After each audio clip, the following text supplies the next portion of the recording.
Buenas tardes, soy Arturo Fonten. Arturo Fonten. I would like to welcome you to this meeting. Our main guest, Professor Chebo, will be speaking in English. In email, we will be listening to simultaneous translation into Spanish. Those who would like to listen to in English, go to uai.cl to listen to the English feed. José Antonio Cheibu is one of the most renowned experts on political regimes. It is a great honor and a great joy to have him with us this afternoon. This chair of Adolfo Ibáñez University is named after Edmund Burke, an English thinker and a politician. He was one of the great minds of the 18th century. His figure is essential to think modernity. He wrote a philosophy of beauty and the sublime, a classic of the philosophy of art. He wrote about the French Revolution, a fundamental text to understand the revolutionary spirit of yesterday, today, and forever.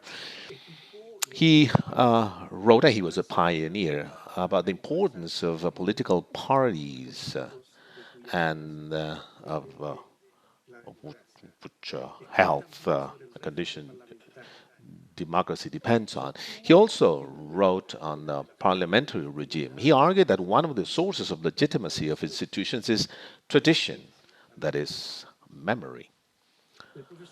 Professor Cheibu connects with Burke in this respect. He has shown empirically that countries tend to maintain the political regimes to which they have become accustomed. That is, countries tend to keep their political regimes. They reform them, they change them, but they do not change them outright. The explanation points to the expectations rooted in the population because it depends on these expectations whether the regime for electing those who govern is understood and legitimized by the citizens. Professor Chebub wrote a seminal study on democracy and development with Adam Prowolski and others, a book that was published by Cambridge University Press in 2000. Professor Chebub has made contributions that quite simply have changed the view of certain issues. It happened with his famous book Presidentialism, Parliamentarism, and Democracy, published by Cambridge University Press 2007.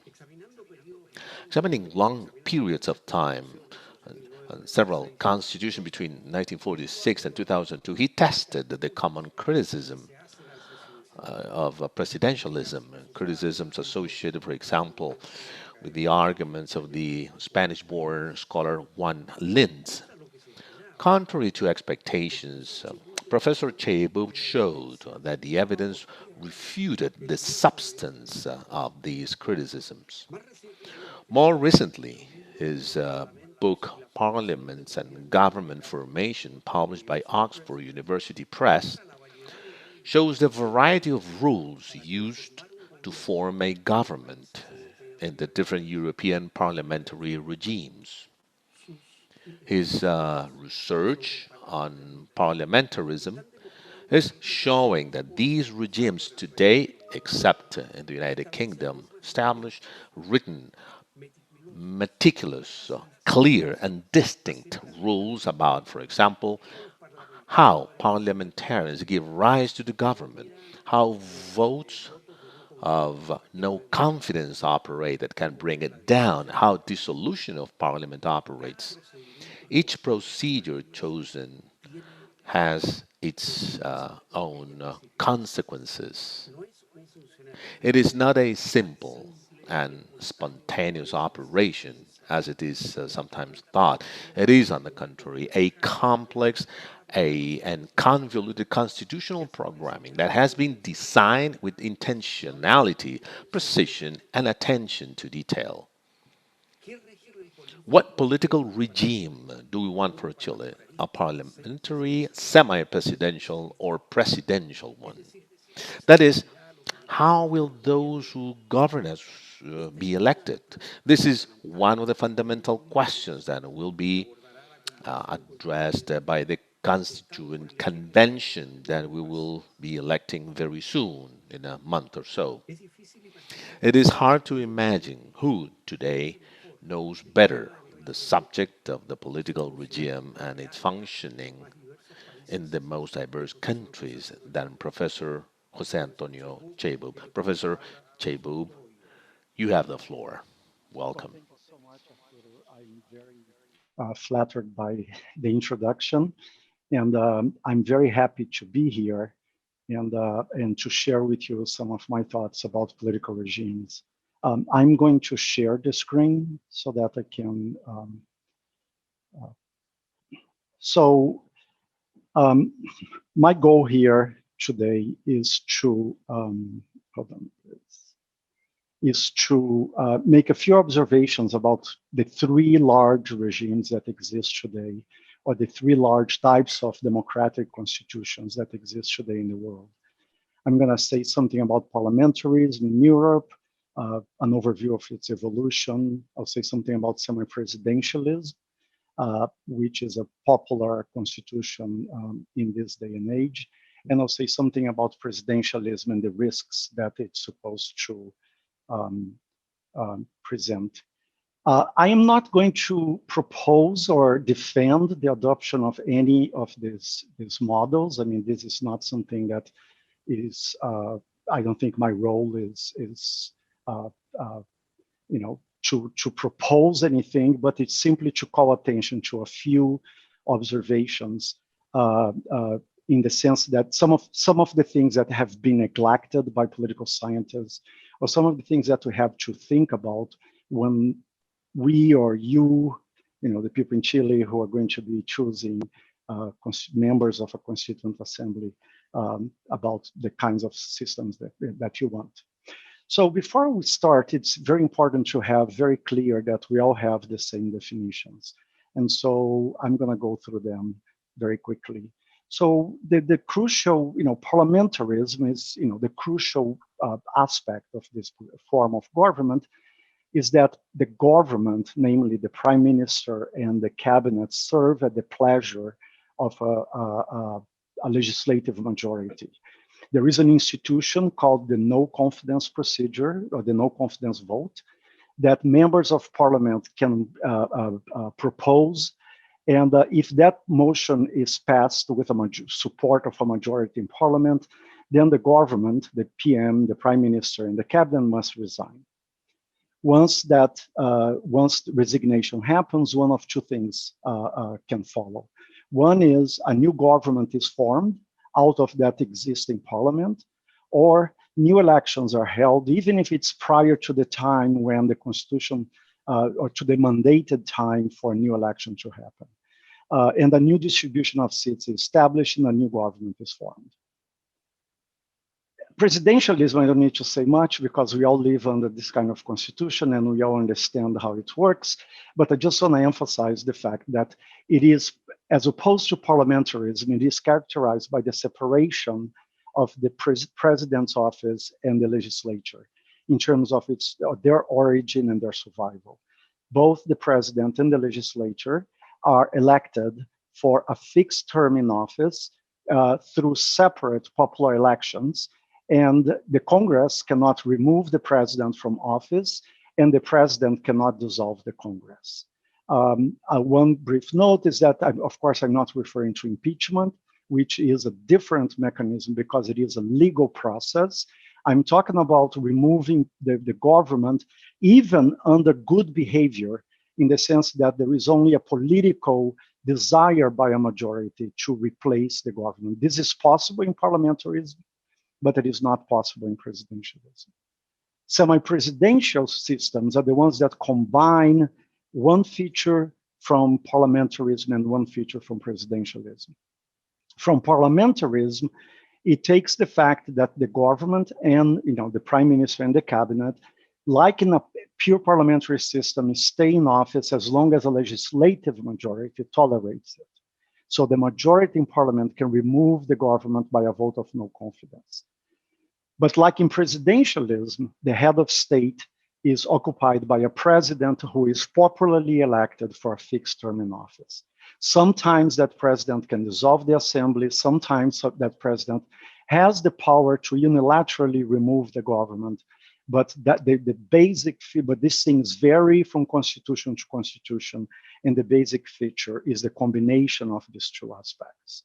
Now, each of these forms of government is associated with, there is a huge debate in political science, constitutional studies, about the consequences of these forms of constitution. Parliamentarism is associated with flexibility because of the ability of the majority to remove the government, and as a consequence, with political stability. The United Kingdom is the archetype of this model, and it predominates in all over Western Europe, Canada, New Zealand, Australia, Japan, Israel, India, Nepal. Presidentialism is associated with rigidity because of the fixed term in office of both the president and the legislature. And because of that, is also associated with political instability. The United States is the archetype of this model, and as we know, it predominates in Latin America and in countries such as South Korea, the Philippines, Kenya, and Nigeria. And semi-presidentialism is, has recently been adopted in many countries.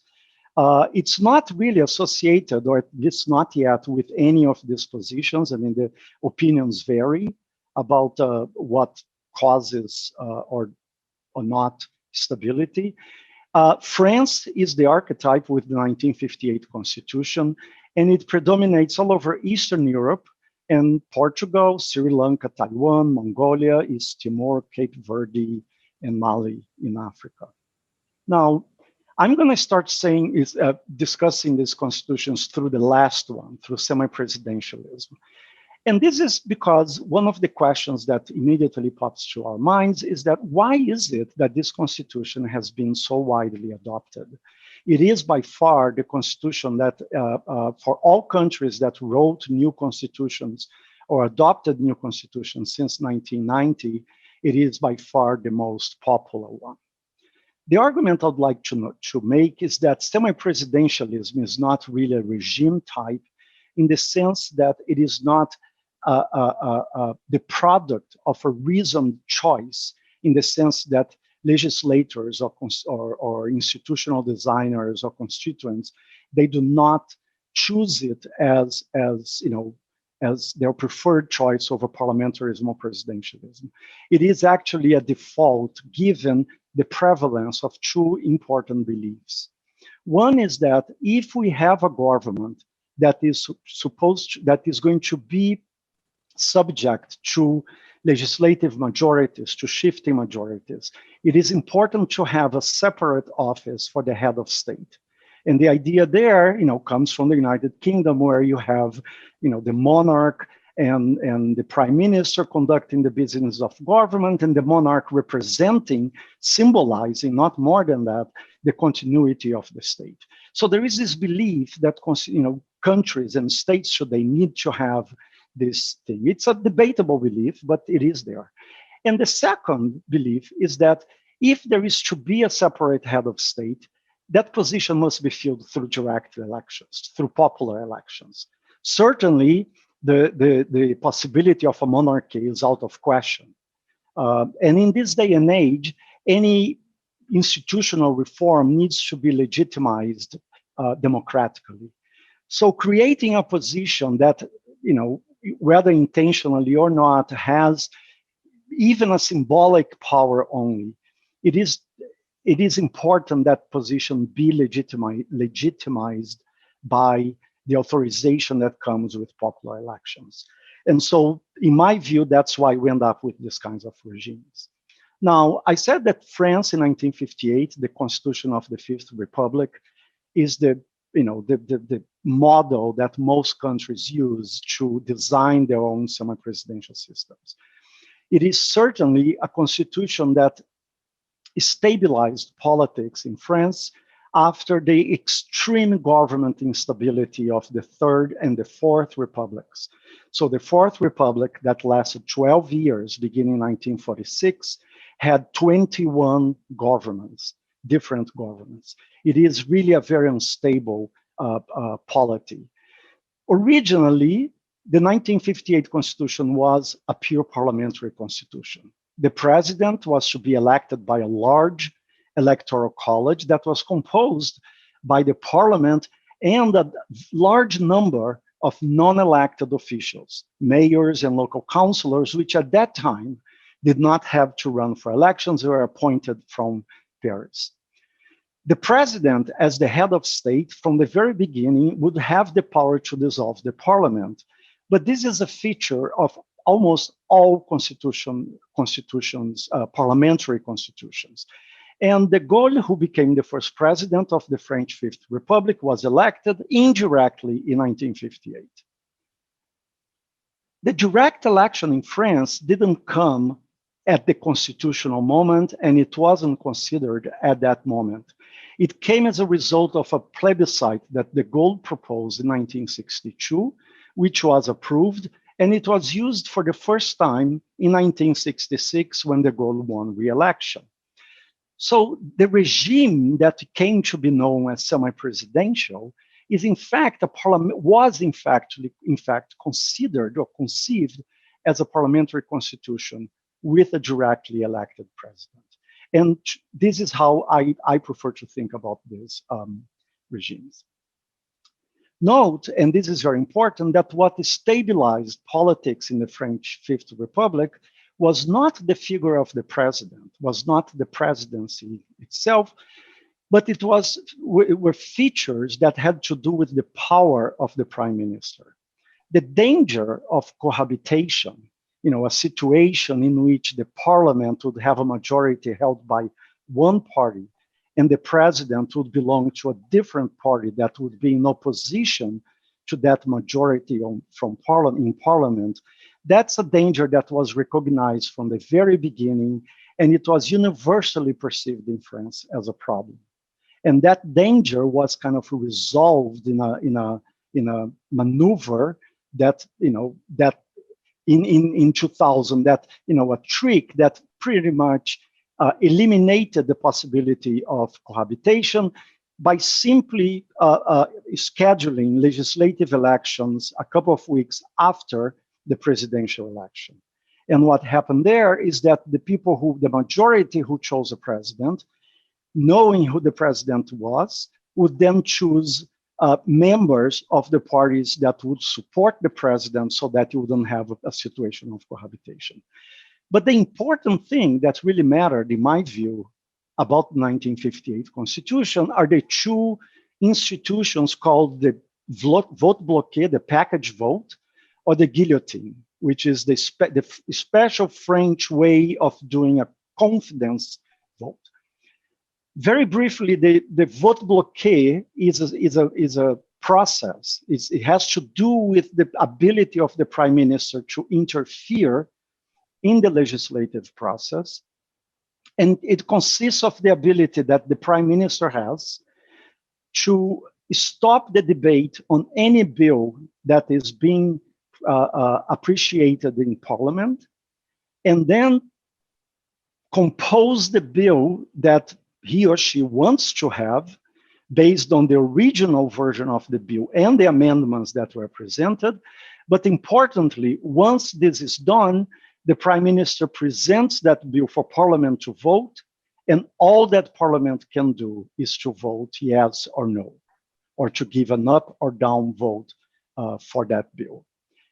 This protects all the bargains that have been made behind closed doors between the prime minister, the members of his or her coalition, and other members of the assembly, and prevent that deal from being broken apart in the floor of the parliament. The second institute is the guillotine, which consists of the prime minister requesting that parliament vote confidence in association with a bill that the prime minister would like to see approved, but anticipates some reluctance on the part of some members of his or her coalition.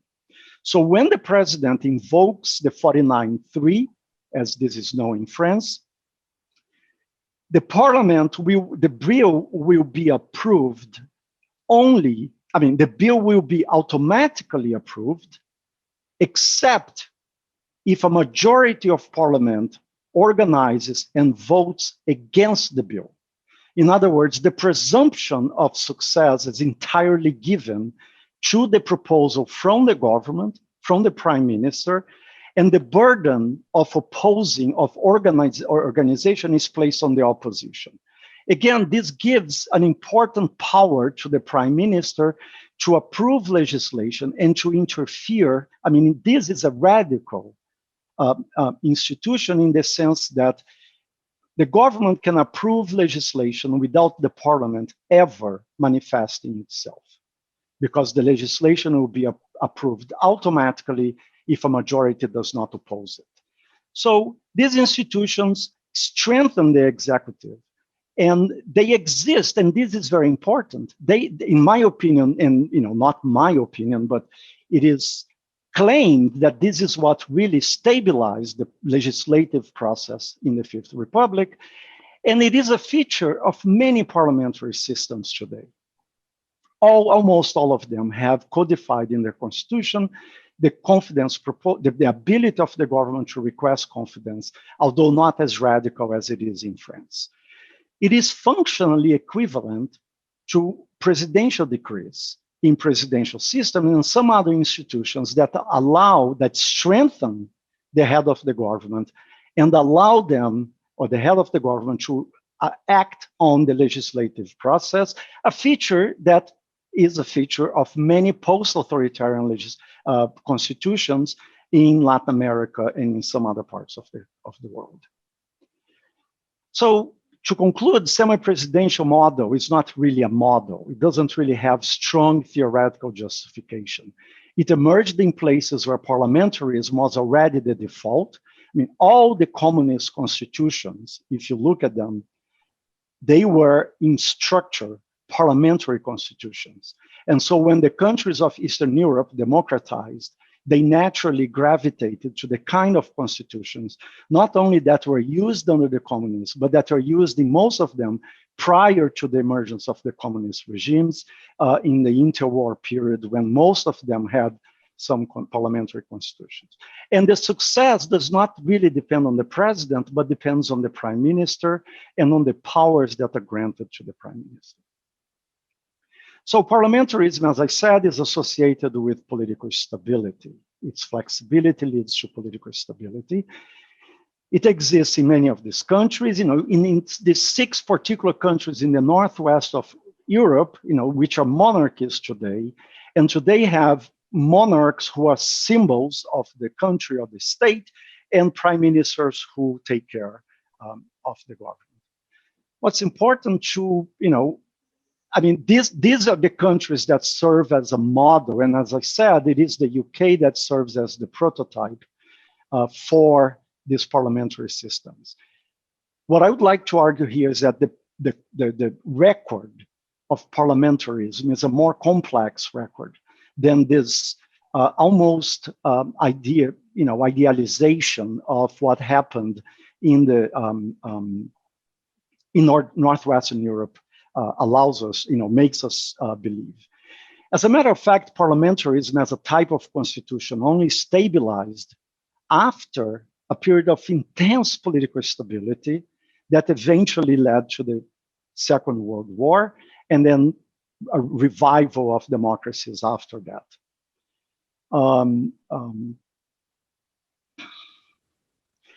It didn't emerge, it didn't really emerge from this, as we like to think, from this bargain, this long-last bargain, a bargaining between the monarch, the parliament trying to assert its prerogative, its preeminence, the monarch trying to assert its prerogative, and that embattlement that we like to believe happened it did happen, but in most countries it did not resolve like in the 6 monarchies of Europe that evolved peacefully from one regime to the other. In the majority of countries, there were breakdown of constitutions, there were institution of republics, there were coups d'etats, there were rebellions, there were revolutions, and things like that.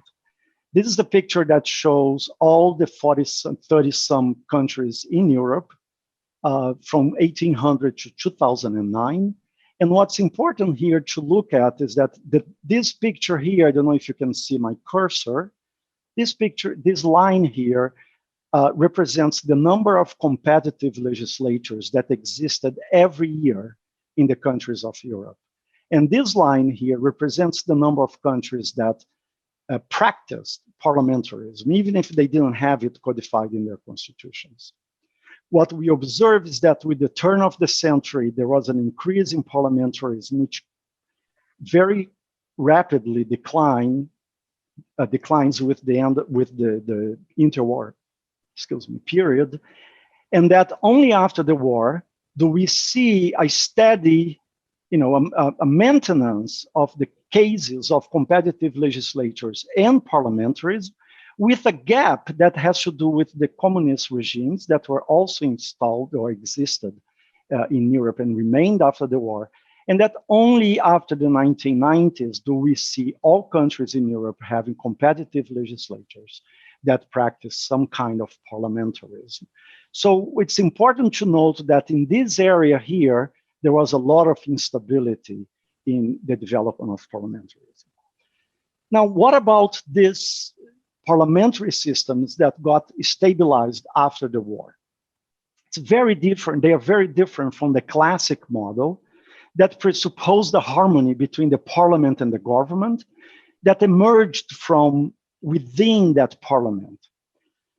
In that model, of which Burke wrote a lot and practiced in the 18th century in England, the parliament interacted with the government, and the conflicts between the two powers were mediated or arbitrated by the monarch, who was supposed to be impartial.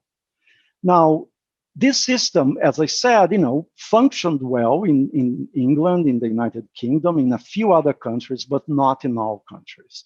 And so in most cases of parliamentary constitutions today, these countries were not, the constitutions did not evolve. They were explicitly designed, and they were designed with two goals in mind. One is to protect the government from fleeting or negative parliamentary majorities.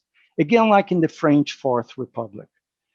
Situations in which there is a majority that is against the existing government, but there is no majority that can compose to support a government. That is the sense that the majority is negative. But also with the goal of protecting the parliament from an executive that acted strategically in order to improve its own partisan strength. So this figure, this figure just tells us one indicator possible, many, but one of the possible indicators of instability. And this represents the turnover of prime ministers, the number of prime ministers per year in each country in each year. I mean, this is the average. And what we can see here is that the 19th century was a period of extreme instability that declined a little bit, but picked up again with the war and the years leading to the war. But again, it only declined with the end of the world, with the constitutions that were implemented after the Second World War.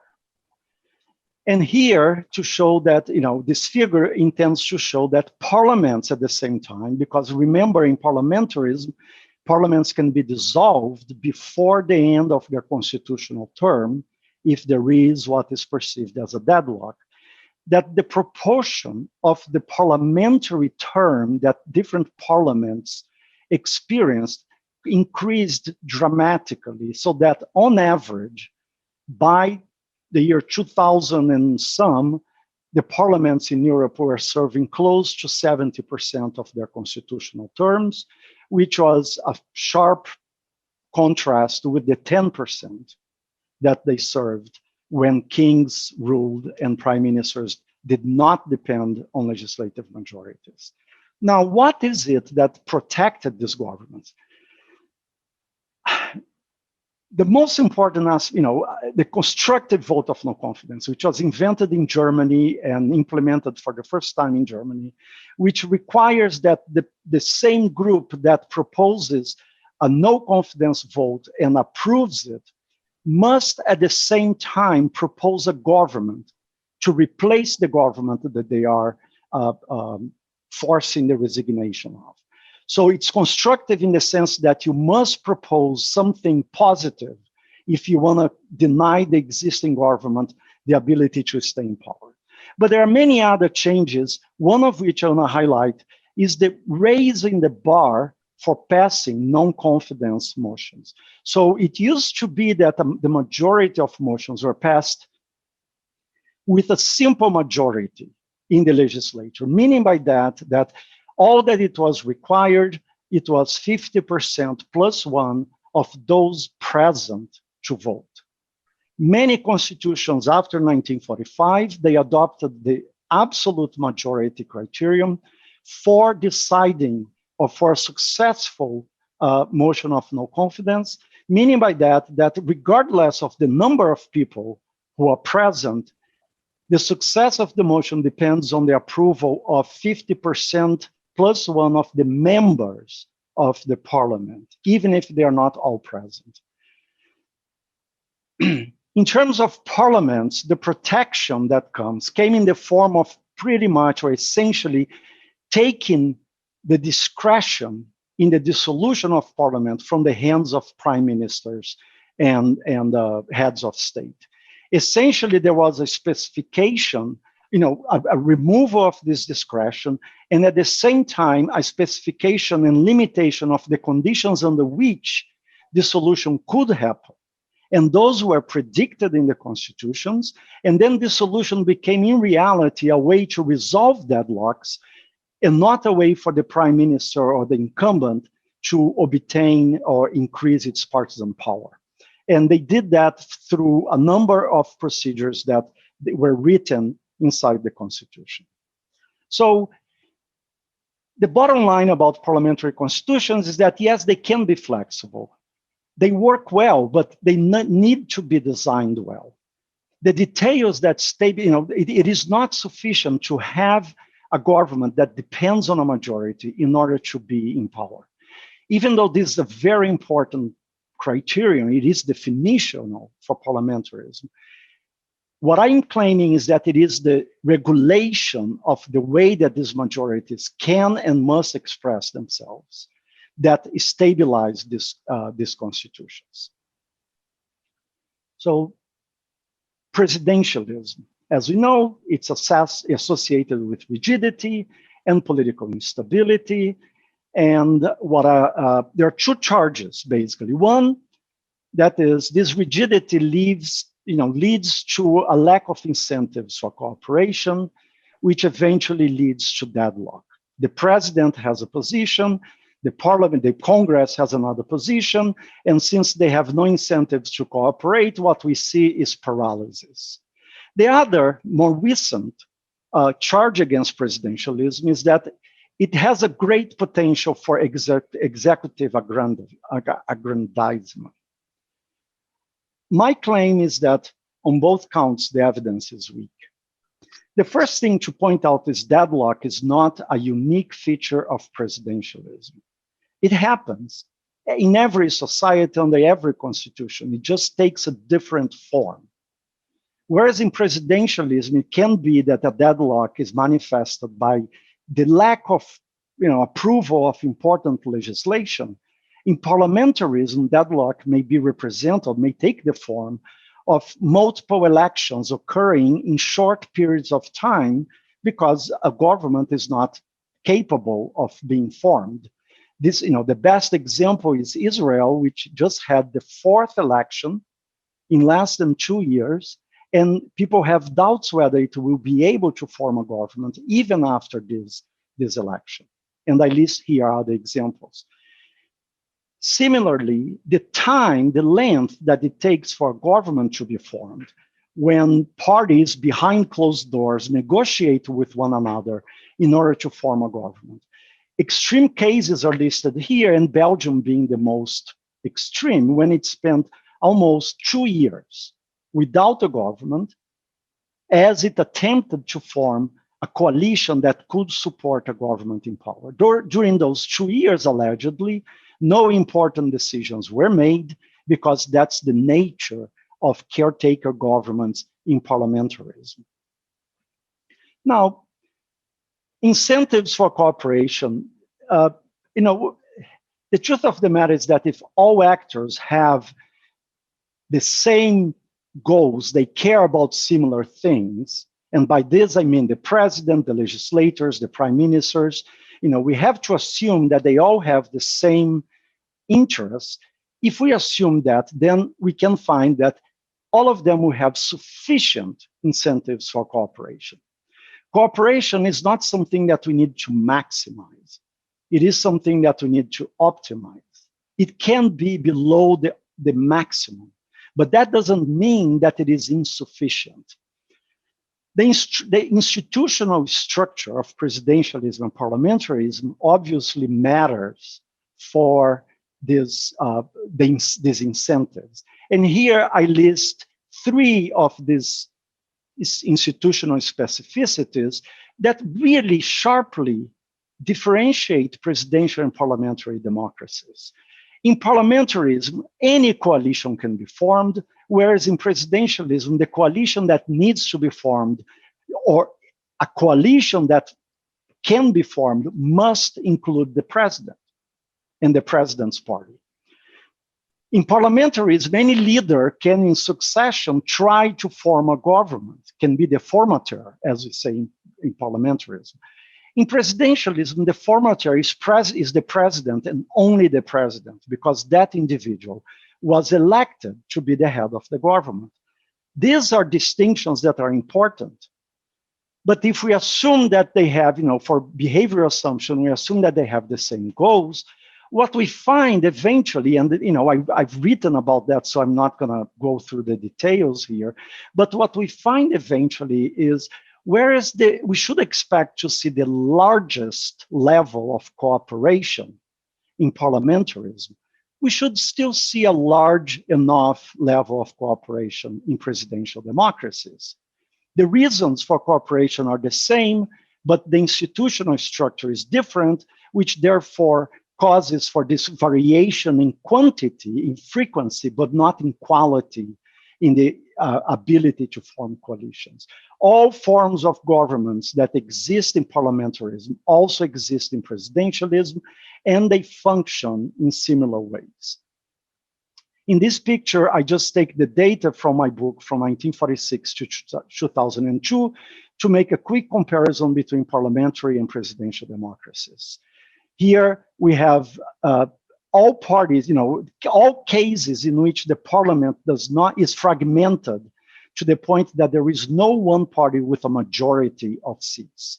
And what we find is that 74% of all parliamentary governments were coalitional governments, and 61% were in presidential governments. Yes, one is larger than the other, but it's not as if, like in presidential systems, we don't observe coalitions being formed. In the situation in which the parliament is moderately fragmented, the difference is a little larger, but look, when the parliament is very fragmented, which is the biggest fear we all have when we think about adopting a presidential constitution with, say, a proportional representation electoral system, then we see, the fragmentation will make it hard for governance. Well, we find that in 81% of all presidential governments, a coalition was formed under the circumstances of the highest possible level of fragmentation.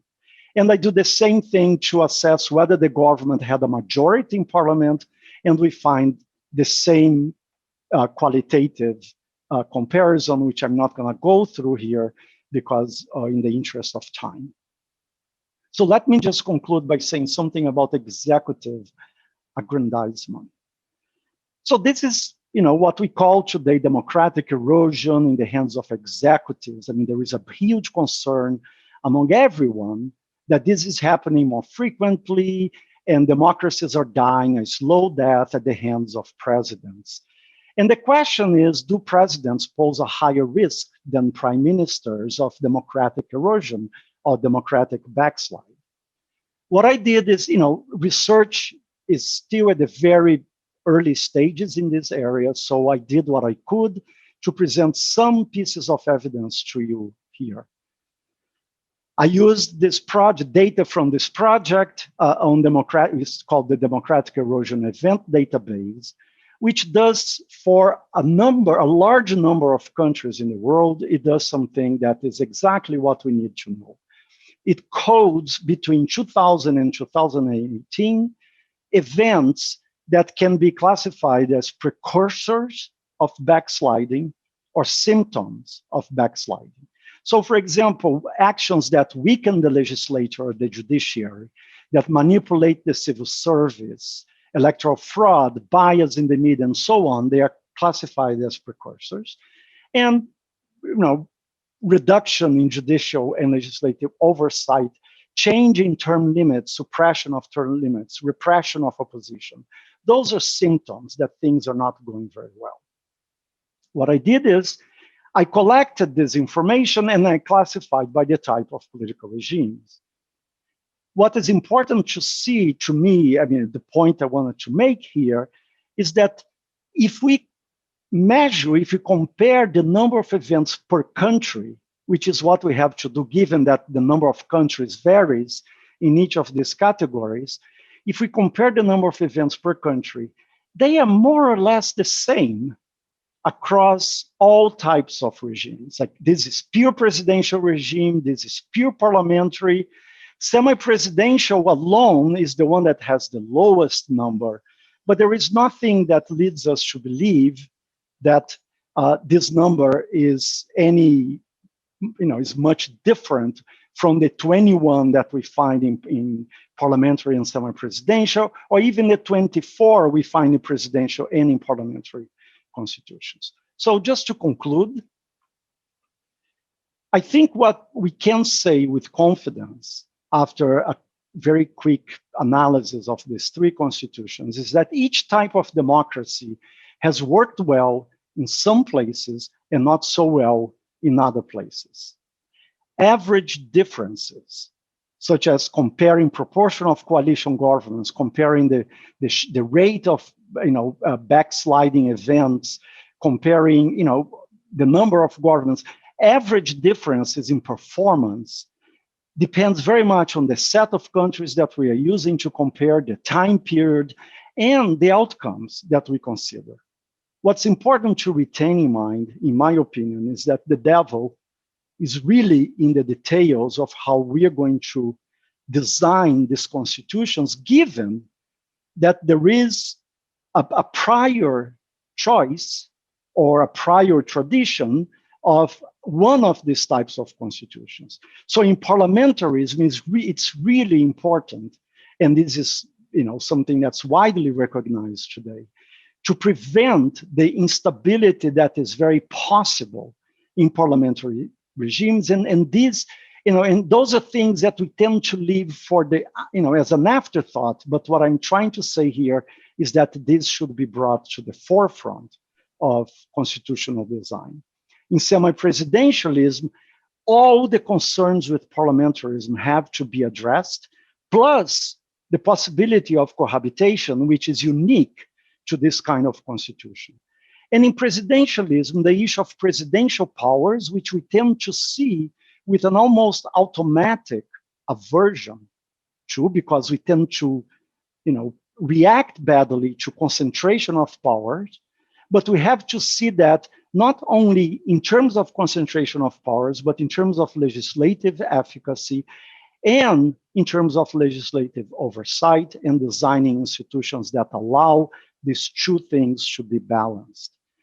So my point, as Arturo mentioned in the beginning, is that given a country constitutional tradition, the question should be not so much what model we should adopt at least in my opinion, part of the institutionalization process is for us not to throw out what we already have, but to make better what we currently have, but to make the type of democracy we have work in the best way possible. I mean, I said I wasn't going to defend any constitution, and I mean it. But anyway, the last part may have come across slightly differently.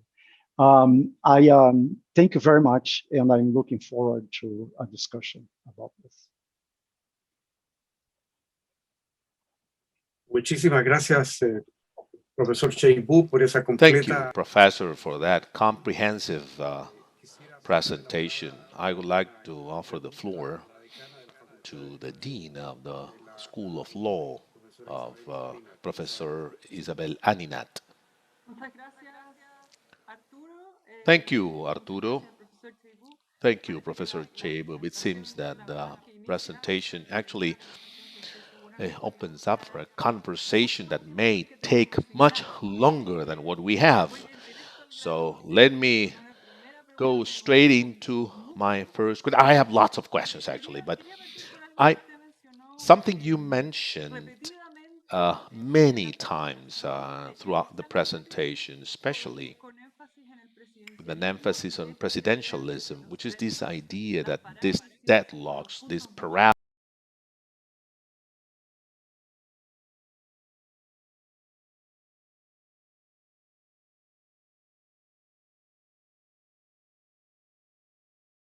this deadlock, this paralysis may take place in other government systems. So whether they're not more traumatic in presidentialism, more traumatic, because one of the reasons why the discussion on political regime comes over and over again, and of course even more powerful today in our country, is that when in the middle of a crisis, in this deadlock moment, presidentialism seems not to provide an institutional way out, quick, agile, allowing for the continuity and to make the adjustments, unlike the other two systems using the confidence or no confidence procedures, given the restrictions in place in each country. So my question is whether there is a more traumatic effect on presidentialism, which might not be numerical, but in terms of the tension in the political system. Should I answer now? Yeah. Go ahead. Thank you very much. I apologize ahead of time if I didn't get all the nuances of the question, but I think I was able to follow it. I agree. I mean, I see the point. You know, it is possible that, you know, in a situation of crisis, deadlocks are less resolvable in presidentialism. I'll be honest with you and say that the honest answer empirically is that we do not know. And part of the reason is that we tend to focus on the cases that have very high salience. I mean, the case of Allende in Chile is obviously one of the cases of extremely high salience, given everything that was at stake and the kind of democracy that where it happened, you know, established democracy. So the point is that it's very hard to, you know, one thing that we don't see, so we see all the cases of Allende's, but we don't see all the cases when deadlock might have happened and might have been resolved without the breakdown of the political regime. Because the deadlock, I mean, the very notion of deadlock needs to be attenuated a little bit in the following sense. If there is a president who wants to move policy to some point, and there is a legislature that wants to move policy to another point, and they cannot agree on some common project, that must mean that they prefer the status quo than the policy that they could have obtained through compromise, right? So the difficulty there is that when we think in terms of policies without attaching any other dimensions to the policy. We can see that when people, the calling of a deadlock is a strategic move by the politicians themselves, right? They want to say that there is a deadlock because they want to blame the other partner on the fact that they're not moving as far as they wanted them to move to get to a position that's agreeable to them. My point is, it is clear, and I agree totally with you, that having the possibility of a no confidence vote on a government that is deadlocked, that cannot see eye to eye with the majority in parliament, is a possible mechanism. And it is a good and maybe efficient mechanism for doing that. You don't even need to use it. The mere threat of it might be sufficient for you to avoid that situation. But it's important for us to also keep in mind that this this is when it works well, but there are a lot of instances when it doesn't work well. And I guess my point is simply to say that we should, the overall idea is that we should not let ride on the confidence procedure all that there is about the system, because for it to work well, you need to have not only the fact that a majority can remove the president or the prime minister, but all these accessory, ancillary pieces of these ancillary institutions that prevent the degeneration of this relationship into that, one kind of deadlock. But I agree, it is extremely difficult to test empirically, in part because it is impossible, almost impossible, to observe across a number of countries what is a deadlock, when there was a deadlock. Muchas gracias, profesor Cheyboub. Thank you, Professor Cheyboub. Le vamos a pasar la palabra al We will now Rodrigo Correa. leave the floor to Rodrigo Correa. Well, thank you so much, Arturo. I believe that the presentation of Professor Cheyboub really gives rise to many interesting questions. But first of all, I have a request. I want to clarify one point that was not fully clear for me, but that I believe was important. At one point in time, Professor, you gave some information where you compared parliamentarist governments and presidentialist governments, and these were governments of coalitions. And the last figure was when there was a high fragmentation in parliament. It was 81, I believe, and 96. But what I wanted to ask then is if those are coalitions that create a majority, because I believe that that is critical. In Chile, for example, right now, we have quite a fragmented Congress. We have a government made up of a coalition, but they do not have a majority. It's a minority coalition. And I would like to know if there is information that can also consider that variable when making that comparison. I do not have this information with me right now. I am able to produce it, but in a different part of the work, I compared the types of government, like minority, single party, minority, coalition, majority coalition. And my interest was to compare the case of a single party minority government, which is alleged to be the worst case scenario, the least cooperative, with majority coalition. And what I can tell you that I remember off the top of my head is that the legislative effectiveness on average was the same for the two countries, and that majority coalition governments had a shorter expected life than minority single party governments in presidential systems. I'm sorry if I cannot address specific, but I should have. I see the point that it is an important detail. Profesora Linat. Yo quiero mover ahora la pregunta. I would like to shift now towards a more general question. And you mentioned several times in your presentation this whole idea of the devil being in the details. In fact, in the presentation, it said that parliamentarism works well when it's well designed. And given the constituent process that we have and the drafting of a whole new constitution starting from scratch.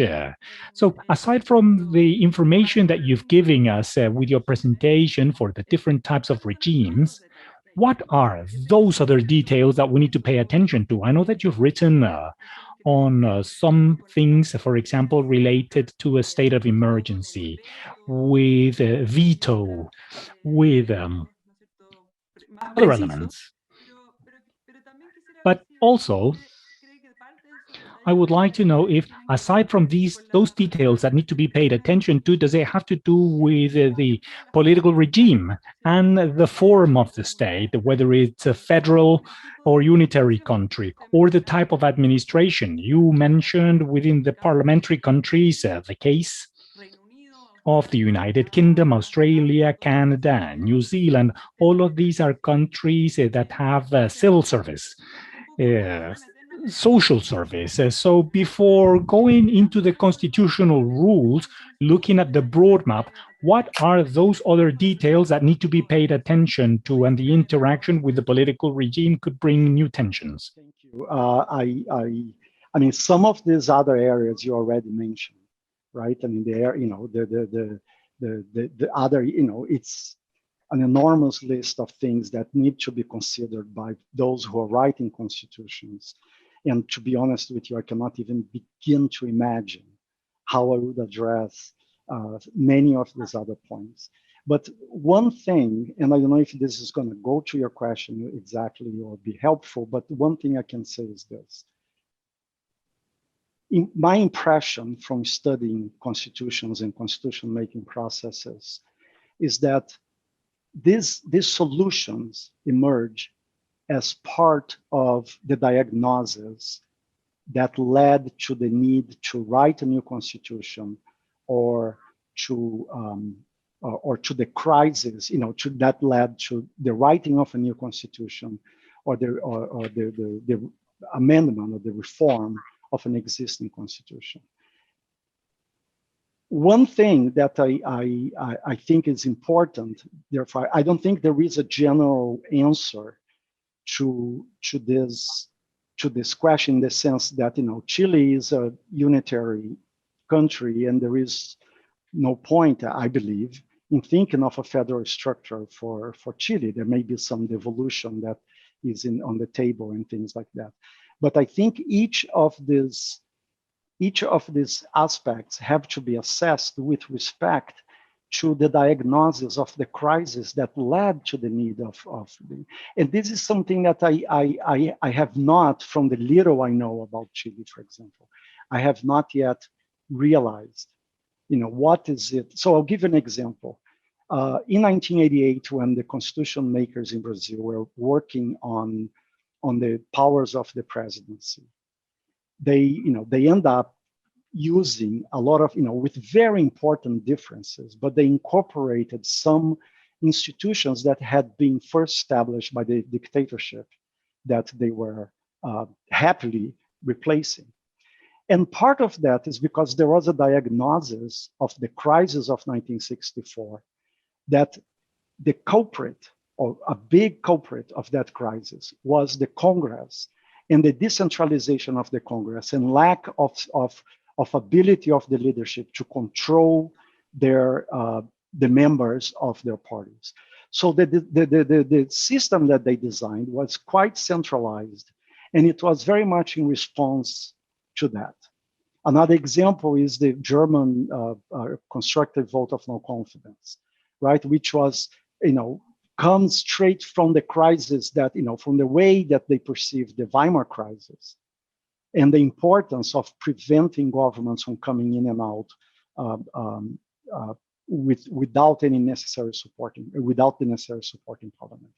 So, I mean, I don't mean to be copying out, but I mean, my answer is that, yes, I mean, I cannot even begin to imagine how I would respond to that, because, you know, those are first things that I'm not specialized in, but I think they're very context specific.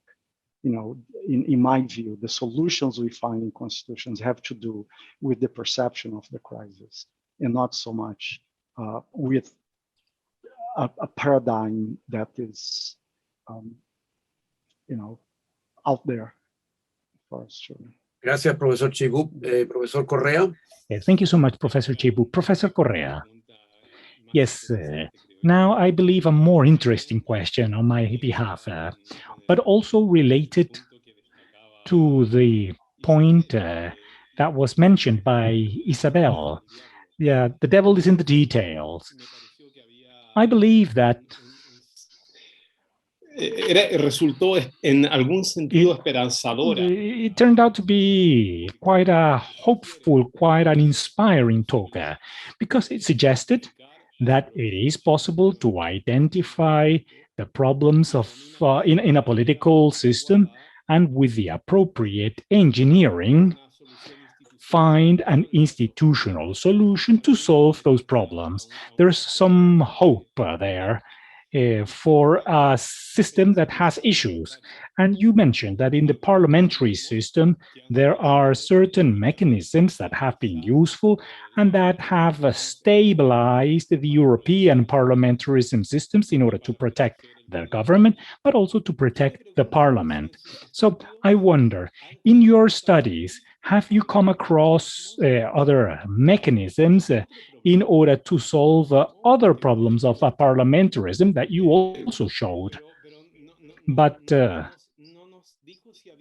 you didn't say if there were mechanisms to solve it or not. And this is the difficulty to conform a government when there is a high level of fragmentation, because one would naturally tend to think about the electoral mechanisms. I don't know if the French electoral system has advantages in order to favor the confirmation of a government in comparison to Israel or to Spain, or mechanisms of any other type that can create incentives for the confirmation of a government. And then to round off the question, what do you think about a mechanism like this when there is high fragmentation?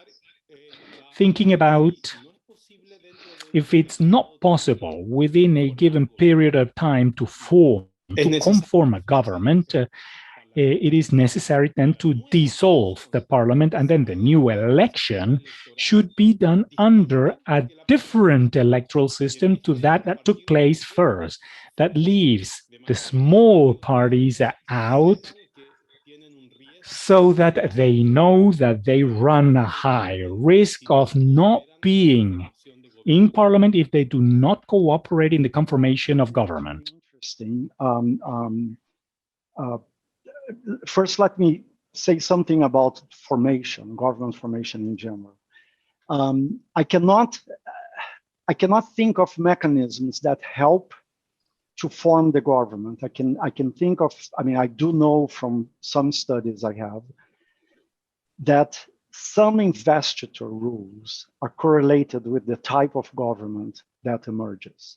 So, for example, an investiture in a parliamentary system is when the parliament has to explicitly manifest itself to approve a government that has been formed. The reason this is important is because in a country like Denmark, you know, there is an election, somebody is appointed formateur by the monarch, and that person forms a government, and boom, that person is in power and stays in power until the end of the legislature or until a no confidence motion is passed, right?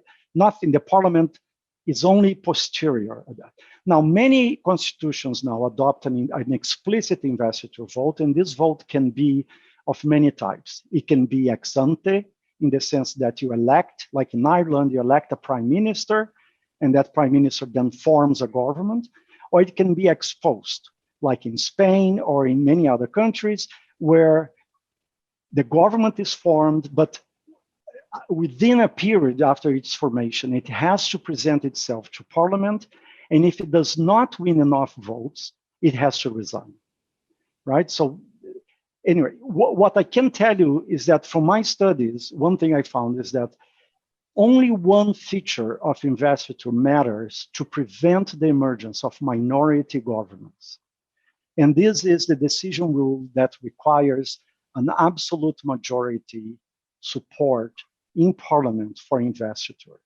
It can be ex ante, ex post, it can be on all sorts of things, but to the extent that it forces the parties to explicitly and publicly support the government, then it makes it considerably less likely that a government that does not have the explicit support of a majority in Parliament will be formed. Now, whether this is good or bad, there are people who believe that minority governments in parliamentarism are not necessarily that bad, and that they work as well as no-minority governments. But anyway, this is I don't think there is a point there. So, I mean, the point is that, yeah, I mean, the suggestion of the second electoral system, I mean, by that, I understand you're saying that the difference would be just the non-participation of the smaller parties, but the formula and everything else would be the same. I mean, honestly, I would have to think about that, but I find it intriguing. But I wonder one thing: are the smaller parties the ones that are really making it hard for a government to form? And I doubt that, right? I mean, like it's not really, it's not really that there is, when there is a situation with a small pivot party, that can be easily resolved. It's whoever buys that party by the better price. But I mean, the impression I have is that the long negotiations, like in Germany recently, it was more between the large parties that were having difficulties in coming up with. So I mean, I find intriguing, but I wonder if that would be the proper, if that would be the solution. I mean, if that would be the problem that needs to be resolved, or would be some kind of. Thank you. Thank you. Gracias, Professor Cheibu. Estamos Well, recibiendo. thank you, Professor Cheibuba. We have received a tremendous amount of questions. I'm going to read one from Jose Francisco Garcia, and some of the topics you've already addressed, so I will try and adapt it. But the question is, what do you think about the possibility, thinking about the semi-presidentialism or parliamentarism, what do you think about the possibility of the Prime Minister and Cabinet be voted in separate acts, that the First Minister and the Cabinet are formed in separate events? I mean, is the question por los parlamentarios. Estamos hablando de un semipresidencialismo. No, semi-presidentialism or parliamentarism. Yes. So, yeah. I mean, that happens in Ireland, for example. So that happens in Ireland, for example. The parliament votes for prime minister. The prime minister forms a government, then the parliament has to vote for each minister that will compose the government. I mean, it is true that the model pattern is for the head of state to appoint whoever the prime minister calls for, suggests for being members of the cabinet. I mean, again, I think there are many things that could work and could have, but I mean, what I miss in this question is, what is the problem that this is trying to solve? Because it doesn't seem to be that in semi-presidentialism, the difficulty comes from the connection between the prime minister and the cabinet, right? I mean, the issue is more the government, which is the prime minister and the cabinet, versus the parliament, or the majority in parliament, and versus the president. So, I mean, I cannot, I wouldn't be opposed to that in principle. I don't see any problem with that. But I mean, I think to assess it, we have to know what is the intention of the, the goal of the reform or the change. Profesor, una pregunta de Natalia. Professor, one question from Natalia Gonzalez. Is there a government regime that better adapts to multi-party systems? Is there any system that adapts best to multi-party system, or do they all perform equally? Again, it very much depends on what you use to assess it. I mean, I am convinced by the research that has shown that the multipartism is not intrinsically an issue in either system, neither in parliamentarism, neither in presidentialism.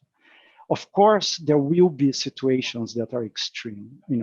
Like I am just finishing a piece of work on the excessive and continuous fragmentation of the party system in Brazil. I mean, in that case, it has achieved, points of pathology.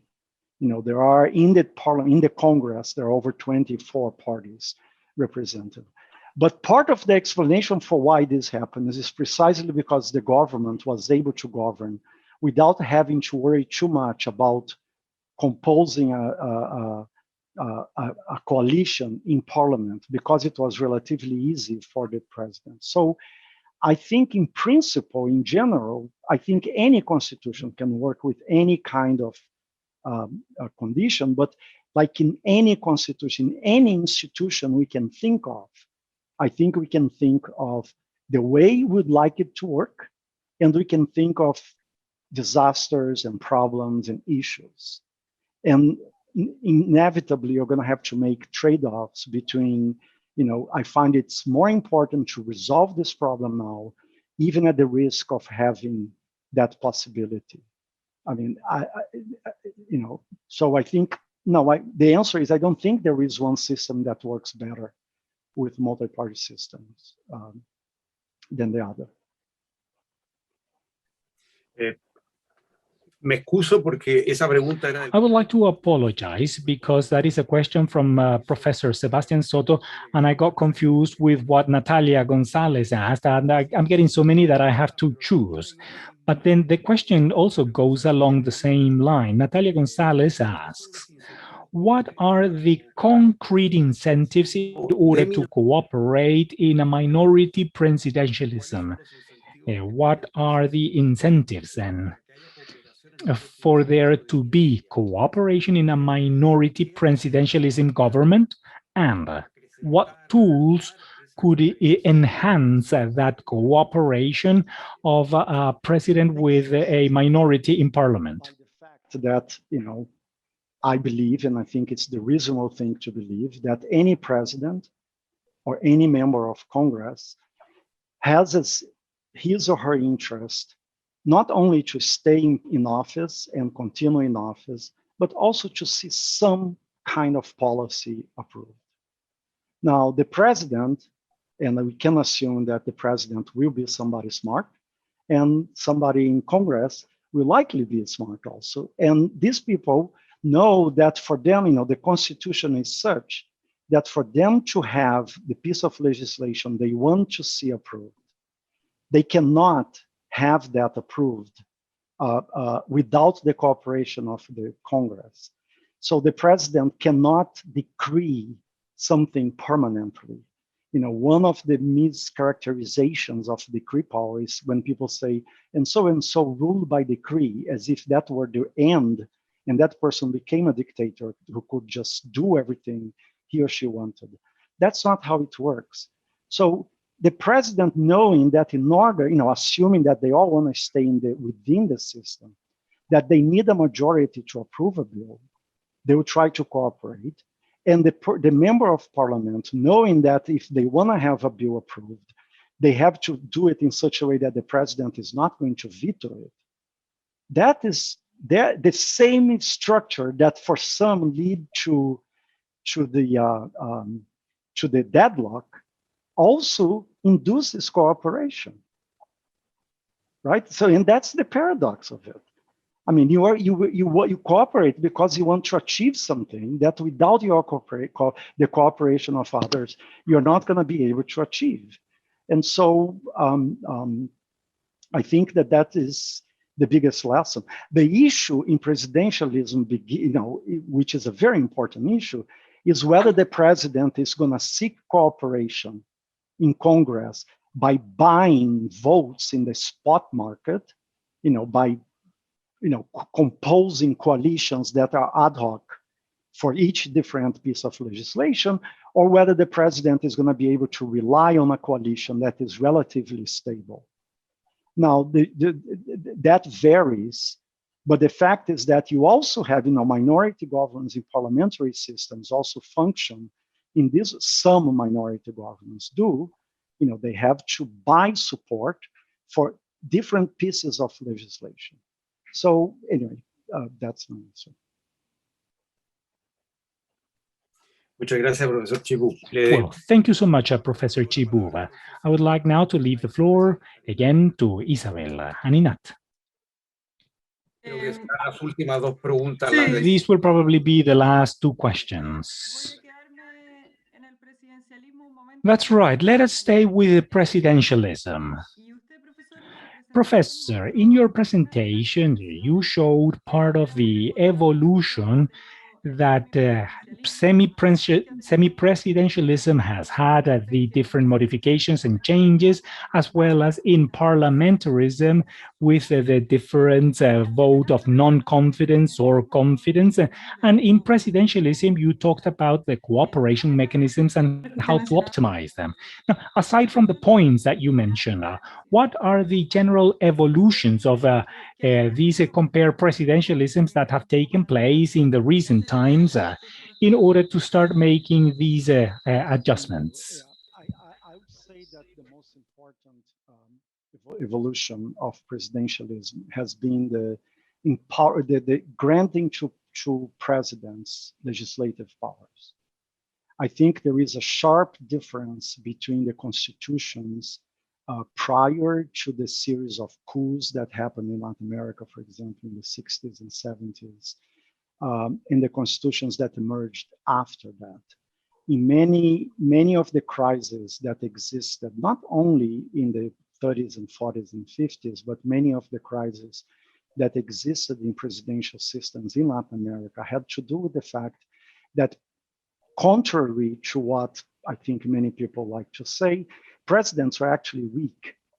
They did not have the power that prime ministers in parliamentarism or the king had to dissolve the Congress, and they had to face, without any way to intervene in the work of the legislative branch to compose a majority to support any piece of legislation. They had to be faced with a Congress that was very active and very strong, and a president that was very weak.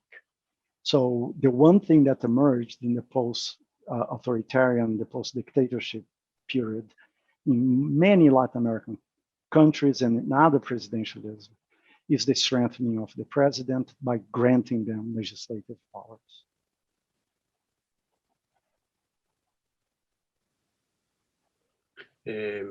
Rodrigo, ¿quisieras hacer otra pregunta ahí? Rodrigo, would you like to ask another question? In this topic of coalitions in presidentialism, have you found in your work any institutional mechanism, as we saw institutional mechanisms in parliamentarism in order to correct certain problems? Have you ever found institutional mechanism in presidentialism that in a way may contribute to the formation of coalitions? And I'm thinking, again, and the most obvious there is, which is the electoral system. In Chile, We have had that, but there is a problem because the coalition formed before the elections is a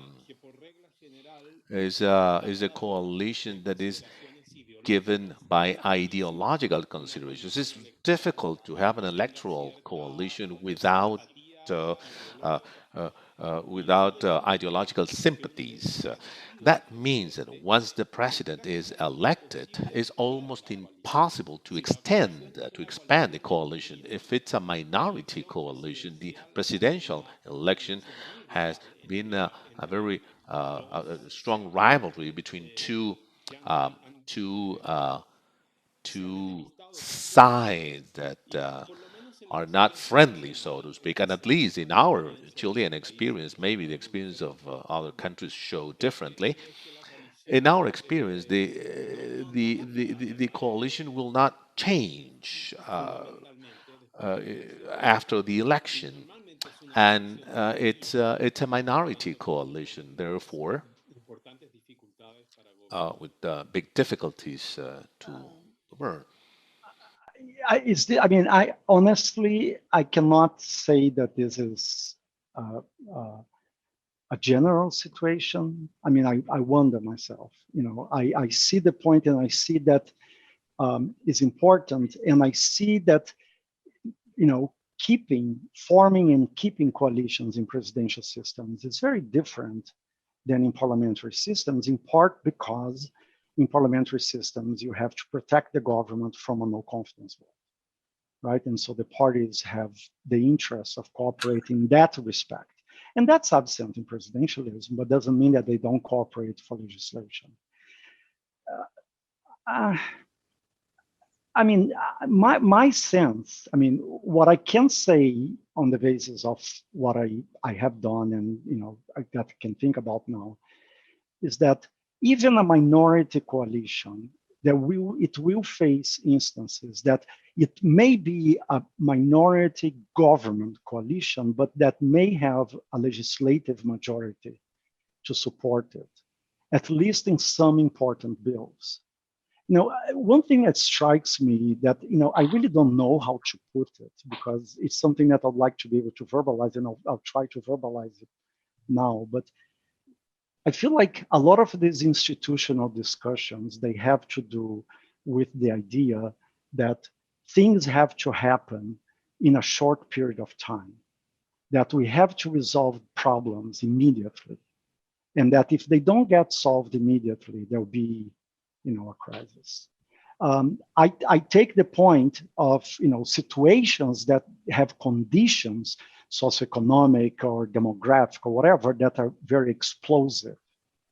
But that's rather the exception, not the norm for an existing polity. What strikes me is that we speak very little of patience.